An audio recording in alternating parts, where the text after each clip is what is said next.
When you go live and the game's not over. Oh boy! Oh boy! Oh boy! Welcome in. Well, welcome. Welcome doesn't even seem like the right word. I don't even think you can start with welcome. Hello.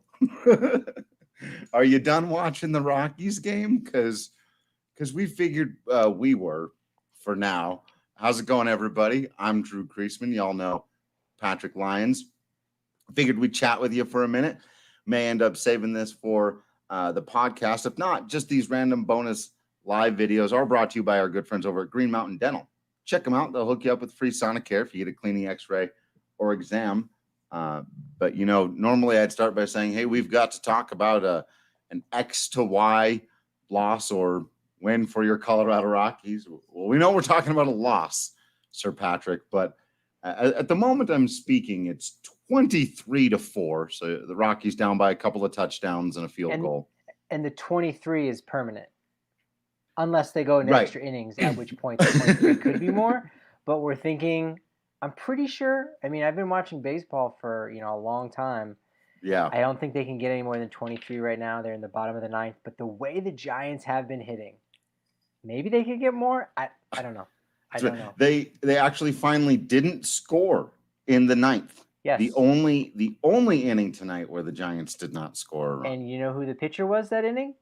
Drew Butera. So, anyone wondering about who will be the lockdown closer in the ninth inning for your Colorado Rockies? There's your silver lining for tonight. Drew Butera in the ninth. The bridge to Butera.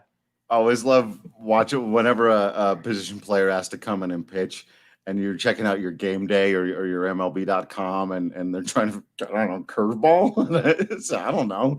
Came in at 80 miles an hour. It had some downward movement. Let's be nice and call it a curveball. Yeah. So yes. Drew Butera did indeed have the best ERA in the box score tonight for the Colorado Rockies. Just an absolute show. Cluster was a bad game all the way around for the Colorado Rockies, though. Patrick, threatening, 2 aboard, only 1 away in the bottom of the ninth. Garrett Hampson is at the plate. We can't really do play-by-play, but we can say that if he hits a home run, he will join Alex Dickerson in the 3 home run game club. Wow. And he struck out swinging. Spoiler alert. That was fun, though. That was kind of fun. Those 5 seconds while that possibility of Garrett Hampson also hitting 3 home runs in this game, as if it didn't have enough absurd things. I'm with you, though, that I think that the best or worst or most notable and insane thing about all of this was Gabe Kepler with a replay review up 18-2. 18-2, final out. Okay, great, fine. No, he says, let's check that over at first base. And Bud Black is saying, are you kidding me? 16 run difference. And this was either in the 6th or the 7th. It may have been the 7th. That's insane. Giants score every inning except the 9th, as you said. And this is something that Bud Black will not be forgetting anytime soon about what the Giants, not only what the Giants have done in this game offensively, but particularly what Gabe Kepler did there in that moment. That is an unwritten rule I didn't think you needed to write, but yeah, that's not the same thing as swinging 3-0 or stealing bases or anything like that. Like, challenging a play on the field when you're not only are you already up by that much, but everyone's been standing out there for 4 hours at this point. Interesting way to go. And remembering again that you don't get rollover runs, and it still does only count for 1. You know, Patrick, I had to tweet out, we get to honesty hours when things like this happen here on the podcast, and I had to tweet out. It's been a while since I've gone back to my old standby. One of my favorite films used to be, if you asked me, what's your favorite movie? I would always have to give you 2 answers. It was always either Fight Club or Eternal Sunshine of the Spotless Mind. I used to quote Fight Club all the time. Don't do it quite as often. Gets irritating after a while. Like, we get it, dude. But I had to be reminded about the commitment in that film to hitting rock bottom. And when Tyler Durden says that hitting rock bottom is not a retreat, it's not a seminar. And then there's a whole thing about finding your power animal once you've hit rock bottom, centering yourself, and trying to emerge as who you really are. Well, the Colorado Rockies have hit rock ass bottom. This is awful. This was embarrassing in every possible way. Now they just got to find their power animal and decide who they're really going to be from here on out. They've got it. They've got their power animal because they hit that rock bottom last year, and they were the cockroaches. That's right. Las cucarachas. They were there. Not as glamorous as the, Ed Norton's penguin, as he was known. He didn't actually have a name in that film. I think. That's right. I don't know if it was in the credits or just kind of after the fact. He goes by Jack. Kind of is his name. Great David Fincher film, of course. But that was definitely rock bottom. I think the weirdest thing of the game, I have to go back and look at my tweets because this was just one of those games where every 5 minutes, it's just this inspiration is everywhere. And maybe the craziest thing of the night was Pablo Sandoval legging out an infield single. That's like the 8th thing that we're getting to, and that's pretty huge. And there was a ground ball to Arenado too. He was still in the game at that point. Yeah. Just of all the things. Oh, Tapia in play runs. That's nice to see. So again, one of the few guys who's been good at the plate for the Rockies lately. He started the game off tonight. This seems like it was 12 hours ago. He had a really nice 7-pitch at bat, got called on a final strike looking that was borderline, but it was there. And you tip your cap in that one. You go, oh, it was a tough one. That's a good leadoff at bat.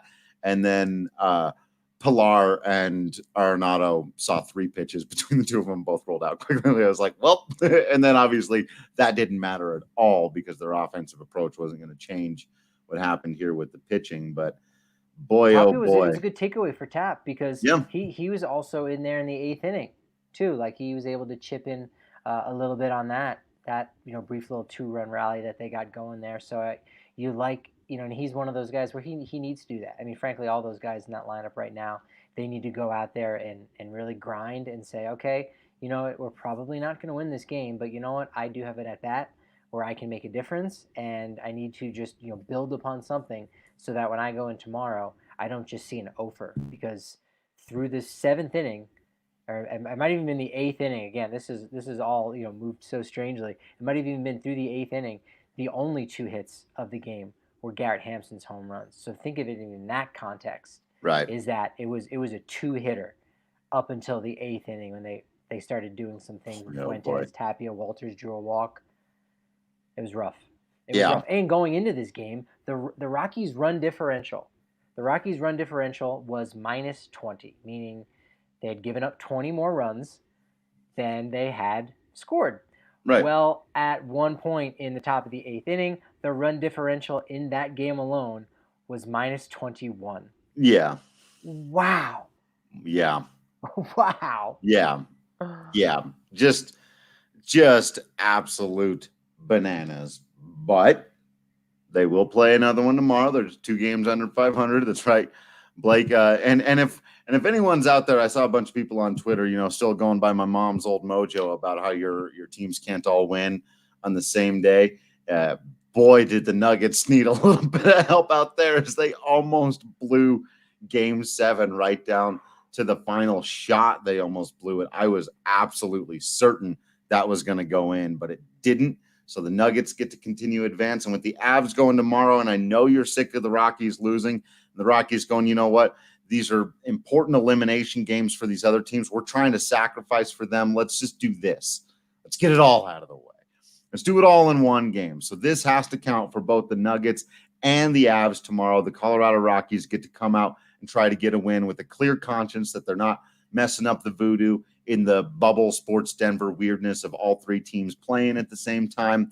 So you go, all the mojo out with that. Like I said, got to hit rock bottom at some point. I would imagine there are some conversations going on between players and managers and understandings and honest, let's call them honest conversations. Yeah. Matthew's not going to wear underwear tomorrow. This is what I'm talking about. That's commitment. That's commitment. Right. What else? What else? These are the things that need to happen. Right. What are we doing? What's everyone doing? What do you got? We know that when we sit on the couch and we've got our tortilla chips, we've got our salsa, we've got wings, whatever it is, the arrangement of those food items can heavily impact what goes on the field. We all know those things. This is fact. True. Right. Matthew he's going all in. Actually, he's not going all in. He's going all out. He's going all out. By going commando tomorrow. Right. That's serious commitment. What does everybody else do? Because we got to mix it up somehow. Seal's volunteering to pitch. May need him. So stay on standby. Are you lefty? A chance? Okay, 0 lefties after today's transaction. You're left-handed, aren't you? Me? No. Oh, okay. I'm slightly ambidextrous. There are certain things that I do. I eat. I wield utensils, forks, and chopsticks and things of that nature. Keep going with your list of utensils. No, those are literally the only ones. Spoons. What was that? What's that? I quit showing off now. John Mulaney joke about is it Ice-T on that show just listing things that you talking about spoons, you're talking about sporks, you're talking about knives, you're talking about or you could talk about knifeoons. Are you familiar with the utensil, a knifeoon? This is true. It is part knife, part spoon. I can picture it. You use it on kiwis. Yes, this is true. So you use the jagged edge of the spoon. I've got it. Yeah. Right. You like think. I've got it. Boom. Perfect. You scoop right in there, and then now you've got your bowl that's at the end of the spoon. I need one of those for ice cream. Knifeoon. I've never got enough. I've bent spoons dipping into the ice. I don't have enough patience to let the ice cream melt. I want that cold, rock hard chocolate. What are we talking? Who cares? Is the game Drew? over? I can tell you've never worked at an ice cream. You've never worked at an ice cream shop because your forearms are not there. Yeah, enough. it's not Anyone there. Anyone who's ever worked at an ice cream, and we're going off the rails because that's what. Why not? Your comic book reader forearms. These are True. Yeah, they don't deserve. What do they think we're going to talk about them tonight? Absolutely. Oh, here we go. Ryan said he was working during the game tonight. Maybe don't work tomorrow. There you go. Commitment. That's what I'm talking about. Absolutely. You got to call in. Calling sick. If you got to get fired, you got to do what you got to do, right? Now, if this was LA, if this were Boston, if this were New York, and you've got a couple World Series under your belt, then you know what, you chance it. But Colorado, again, 0 for 27. They need a World Series. They don't even have an NL West pennant. So if you have to get fired from that job for the Rockies to win tomorrow's game, you have to do that. I mean, You're a fan, aren't you, Ryan? Right. Aren't you a fan, Ryan? You're committed, right? Like, well, the other guy just went like commando. Like, I got to go. Like, get it. Put my livelihood on the line. He started way too high. You got to lower it. I'm going to come in 5 minutes late. All right, we would have been fine with that. But when you talk about about reducing your employment, 5 minutes late. No, because you can get away with one day. The real problem for Ryan's going to be is if he just calls in sick and then they win, and then it's like, oh, I got a bad thing, and then they win again. And it's like, man, it's really a rough stomach bug. You know, I'm going to take all my day. But then they keep going. Then he literally will have to quit his job. Well, we got a solution, though. We got a solution because, you know, we work at a sports media company, and we can write about this Ryan Heidenreich. That's true. That's right. And when the Monforts catch wind that really the reason why Nolan Arenado is kind of snapped out of his season-long funk, why Raimel Tapia is now the most exciting leadoff hitter in the game, why Jon Gray has found it, why German Marquez has bounced back after 4 straight losses, the first time in his career. The Monforts are going to go, whoa, great timing, Irma. Ryan, do not show up anywhere. We got you. Right. We got you. And you'll, I guess, technically be working. You'll kind of be on the Rockies payroll, but they will make sure that you have nothing to worry about, Ryan, because you will be the reason the Rockies are going to the World Series in 2020. I'm in it. This is the kind of energy change up that you need. Not the kind of change ups that anybody was throwing for the Rockies out there tonight. Boy, were there some bad change ups. The one I got to say, the very first one that Gray gave up, the 480-foot triple deck shot that was just a monstrosity of a home run. I didn't even think it was that bad of a pitch, other than obviously he didn't fool him at all with the changeup. But it ended up, below the zone, inside. Lefties do like the ball there a lot of times. That can be a sweet spot for him. And clearly, again, golfed that thing right out of there. But man, just nobody had it out there on the mound tonight. And it is whatever you want to call it, hitting rock bottom. Some people like that. I think the history of this terminology is fine. A come to Jesus moment, whatever you want to, whatever you want to call it. That's where the Rockies are at right now. This is a put up or shut up, reveal your true self.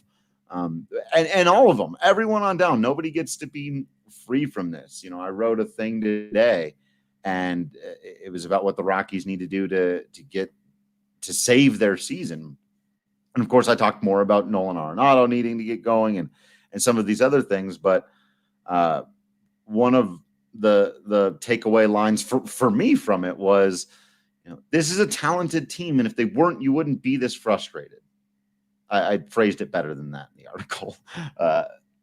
And I think that's, you have to keep reminding yourself of that, but then also that is a big part of the frustration, is that a team that has arguably the best third baseman of all time, a generational shortstop, one of the best hitters of the last 15 to 20 years in Charlie Blackmon, three of the best starting pitchers in the history of their franchise, a bullpen who's not reliable, but has arms in there that can get you enough wins, and young, talented players who should be coming into their prime right now. What the hell is going on? And I think that's when I do start looking at the mental aspects of it, the leadership aspects of it, and whether that's Jeff Bridich and Bud Black and that staff, or Nolan Arenado and Charlie Blackmon and their on-field leadership. It's everyone's got to stand up and say, here's what I'm not doing that I need to do better. And everyone's got to be better moving, except for Ryan Altapia. Sorry, I couldn't help myself. Right? Yeah, it's baffling, in a lot of ways. But I think, as mentioned here in our chat, a lot of it just has to do with the small sample size, and not every season has a game like this where you lose 23-5, but you do have those games where the other team just has your number. And I think it's just kind of it's really put under a microscope right now with the short season. And I think guys are just pressing too much, trying to do too little. And Nolan talked about what it was like to have that short spring training ramp up. And yeah, sure, okay, it was spring training 2.0, but once you've had 2 months off where you're not able to compete at all, it's just a reset. Think about how long the off season typically is before guys start reporting back to camp. Some of them, in mid-January. Some of the young guys, where they have these young pitching and hitting camps, guys who later on in the season end up contributing, or guys who have off-season homes in the Scottsdale area. How basically end of January they're already gearing up to get going, and think about how there was a second off season there. And yeah, all teams have been battling that, but some better than others. So again, what is that element of why the Rockies are struggling with this? I'm not even going to say more than other teams, because again, you look at their record and they are right in the middle of the pack. As we've talked about, you look up and down the standings, and lots of teams have gone through these horrible stretches, and nobody's emerging. I mean, the AL is basically decided already, but in the National League, basically nothing but the Dodgers being the best team has been decided, and no one's been able to get on any kind of extended positive run. Maybe the Padres now starting to emerge as that second team, but beyond that, it's just a cluster of everybody in the middle, and that remains good news for the Rockies. They're always, That means you're one good week away from getting right back into the middle of the pack. But it's funny. I was trying to remember the game, and I think it was last year. Herman Marquez had one in the first game of a doubleheader where he came out and just didn't have it, and they got absolutely thrashed. And while they were well out of it by that point, they did come out right after that and play a really good second game. I think they lost it, but it was like a 2-1 second game after losing 17-1 in the first one, right? And it was the same day. And it just reminds you that every baseball game is a totally unique event. Even sometimes when it's played between the same two teams on the same day. And you never know what it's going to take for things to turn around. The only question is there enough time for it to matter? But it all comes down to a gut check moment now for Colorado Rockies. Yeah, that day was July 15th last year, and it was against the Giants, where Jeff Samardzija went out and looked better than a typical Notre Dame wide receiver. He looked like a real starting pitcher back when he was one. Shots fired.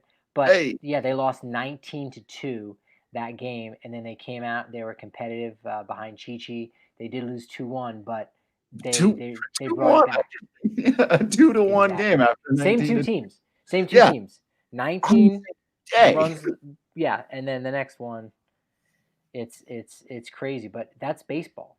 Yeah. That's baseball. And the interesting thing is, as long as the Rockies can just get into the playoffs, it won't matter if they are 2 games under 500, which is a possibility. They could still sneak in, right? Mm-hmm. And really, the biggest what if, or the biggest thing you hope is get that number 7 seed. And if you can play the Chicago Cubs, you can really start to log some victories under your belt, start to believe and say, hey, who do we got on the hill? Oh, just a guy that, threw 7 innings and only gave up 1 run at Wrigley Field. And it's like, oh yeah, that guy's our starter. We got a damn good team. Let's make a run. Let's do this thing. Much like, Corey Sullivan said in that 2017 season in September, when someone said, hey, what do we got to do? Hey, we got to win it out. We all kind of looked at each other and said, yeah, let's do that. Just do that. And so they got to get to the playoffs before that happens, right? And maybe they'd have to be that 7 seed, but that's still on the table right now. This is only 1 loss. That it only counts for that. Yeah, it jacks up their run differential like crazy, but that's not really anything to be concerned about anyway, unless it's really good, and then you can pat yourself on the back and feel really good about your ball club, suppressing runs while also, doing well, offensively. But right, they're still in the thick of it right now. Michael Gibbons wondering if he's ever going to get to pitch. You got to be up for your late inning reliever. You got to be up for me to come to the game. Yeah, I imagine he felt like I did a few times when, I was a pitcher, and if I had the opportunity to pitch, I wanted to pitch. And then the coach would be like, this game is maybe getting out of hand or whatever. He's just in one of those kind of moods, and he just, the left fielder, hey, you want to pitch? You're like, I want to pitch. I'm the actual pitcher. Can I pitch? So Michael Gibbons is sitting in the bullpen like, I would like to make my debut for this team at some point. Why are you letting the catcher in this game and pitch? And those are the things that the professionals obviously have to deal with. But he's like, why not me? Why not me?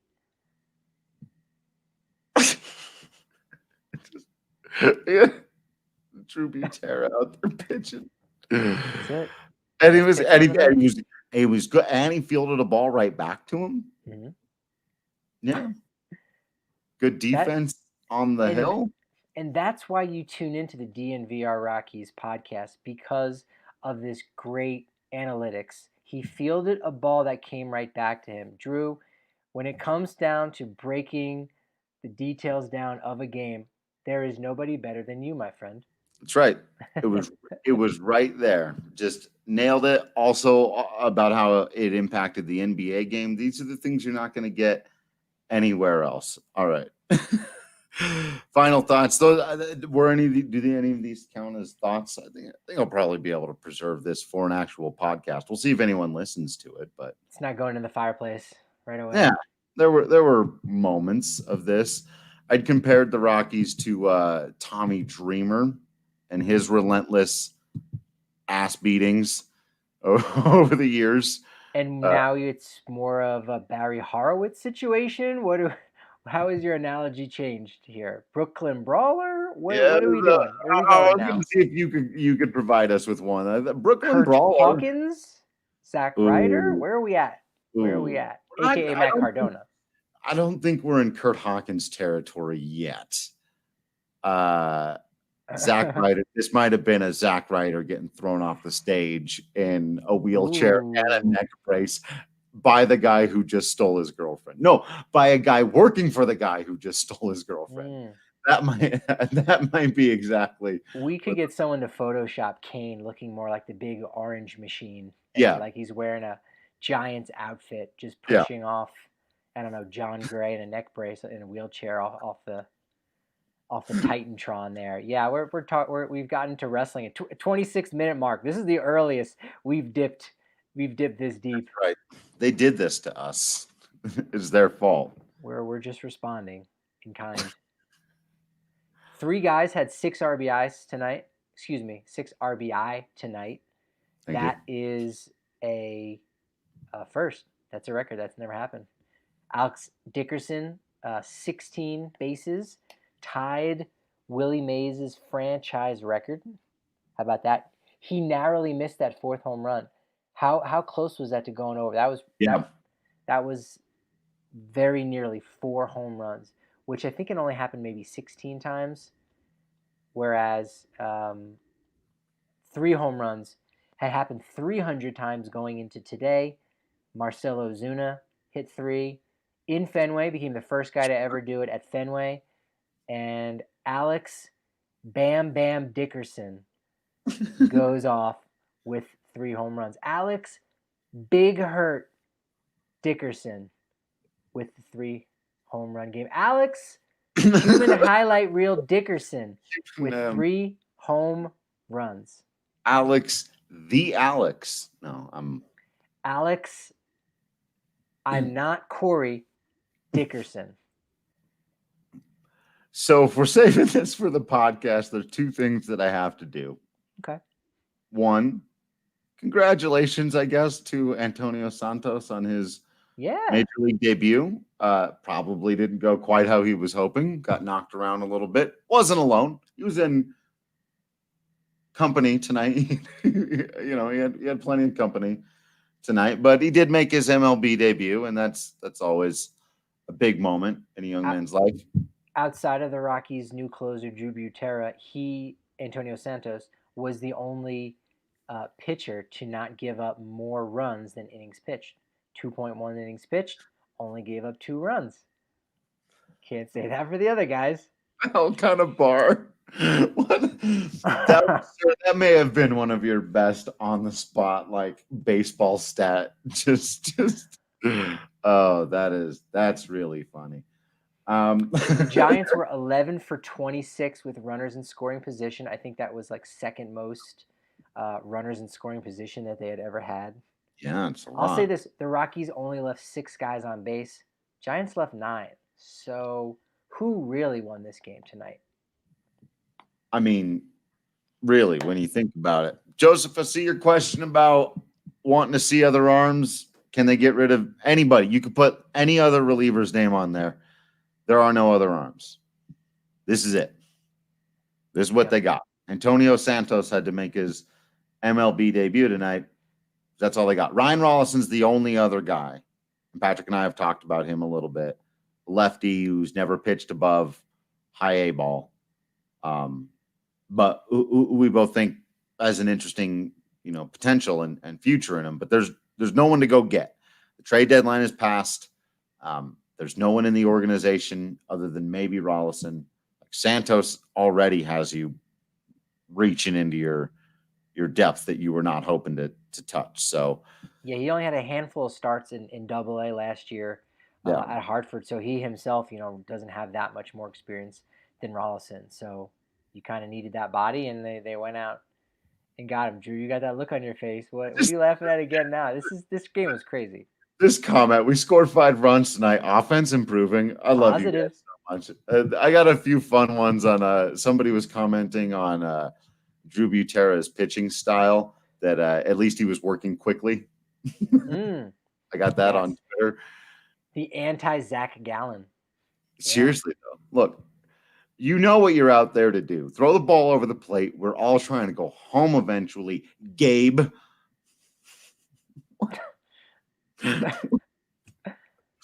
Wait, He who's hit Gabe? 87 on the I'm drawing a blank. I tuned out for half a second, and I just heard you say Gabe. Gabe, and that Gabe. made me laugh. Gabe Kepler Gabe Cap. coming out here and dragging this game on. Let's see how the Rockies respond to getting punched in the mouth, in the face, in the ear, and the other ear. They're funny. I don't know if they'll rebound right away. They feel like they always take like an extra day to get it. Like they'll compete tomorrow. They'll be all right with Freeland on the hill, and that's kind of your saving graces. Freeland's like, hey, that was embarrassing. Yeah, we're not bullpen needs some help. There is an off day on Thursday, so I know you're all thinking it. Wait a minute, off day on Thursday. That must mean there's the DFA show coming up. You'd be right, but more importantly, let's focus on the Rockies. Freeland is going to want to go ahead, get some serious innings to save that bullpen a little bit because this weekend it's Dodgers in LA, followed by the Padres in San Diego. So, an off day is nice, but you really want to be fresh and you really want to kind of give some hope because you do have Senzatella in LA again after that 4 home run start a couple weeks ago. Then we assume Ryan Castellani, unless Chichi Gonzalez has now kind of skipped him. I'm going to say no after what happened today with Gray. I think you need Chichi as like a man. We need your innings. We need you to be able to jump in at a moment's notice to throw 3-4 innings and maybe even do that 2 out of 3 games. Like if he needs to do it Friday night, he can come back Sunday afternoon and possibly do that. Yeah. So. Yeah, I think you're right. So we'll see. But boy, do they need that day off. They need a change of energy. They need a change of everything. They just need to do everything they can to wash it off and do something else. But yeah, I guess since we've you go ahead. My pencil's up, so I've got a question. That's why you got to watch the video. So I have a different writing implement, not a utensil like Drew's spoon, his knife, etc. Go back and listen. He did show off with his extensive list of utensils. But my pointer that I'll take notes with, it's a Rockies pencil. Yes, we are working on getting DNVR pencils for all your children, as well as DNVR trapper keepers. Stay posted because we when those come available, you can get them at DNVRLocker.com. We are I don't know if we're allowed to talk about the potential deal with JanSport, but I will say this. Because my pencil went up. Jairo Diaz, what do you do with a Jairo Diaz? What do you do with this guy right now? You can't do anything with him right now. The only thing you do is what they've done the last couple of times, which is put him out there in games that are already out of hand and hope that at some point he gets his command back. Other than that, you just have to not pitch him in important innings. He's completely he's gone to the very bottom of the totem pole and has to work his way back up. There's nothing you can do about it now, and it's unfortunate for the kid because he had done so well last year, and the stuff is still there, and he may be a mechanical tweak away from locking right back in, but you just can't put him out there with performance. Like he's missing his spots by feet, not inches, and you can't have that. And there's nowhere to send him. Joseph, if it was a normal season, you'd send him to AAA and you'd give him pressure-free innings to work through it, and it'd be a perfect spot for a guy like this who's basically in the second year of his major league career and is searching for it. And this is a tough place to be searching for it. but there's no minor leagues. There's nowhere for him to go and get that action in, and just sitting him completely on the bench doesn't help. So, do what you can, but I don't think there's much of an answer now. Your answer's got to be hope that when you're up in games, your starting pitchers are going 6 or 7, and you can hand it to Estevez, Givens, and Bard. Those have got to be your guys. Yeah, precisely right. And one of the nice things about the Rockies organization, about their loyalty, is that Hira is going to be okay. And with another team, another organization, and say, well, what have you done for me lately? You might go, what, this guy's done. We need to free up a roster spot. They would just cut a guy like that and just totally demoralize them in that way. Not every team, obviously, reacts or responds that way, but he has a home with the Rockies, and they're going to do everything they can to ensure that, he is able to figure it out and give him those opportunities and say, well, you know what, we may have to designate you for assignment, but we want to keep you around. Like, if you go somewhere else, we'll respect that, but we'll still take care of you and look after you and all those things. And that is one of the bright spots of being loyal, is that they really do care about their people in their organization, not even just the players on the team, but the people that work in the front office, the people that you and I have grown accustomed to seeing when we're at the stadium, and Right. we've gotten to know and build relationships with. They do a good job of looking after those people. So you feel good knowing that after everything that Hira Diaz has been through, that the Rockies aren't just going to leave him out in the cold in that way. They'll get him to figure something out, whatever it is, and that's kind of the silver lining in the whole thing for right now.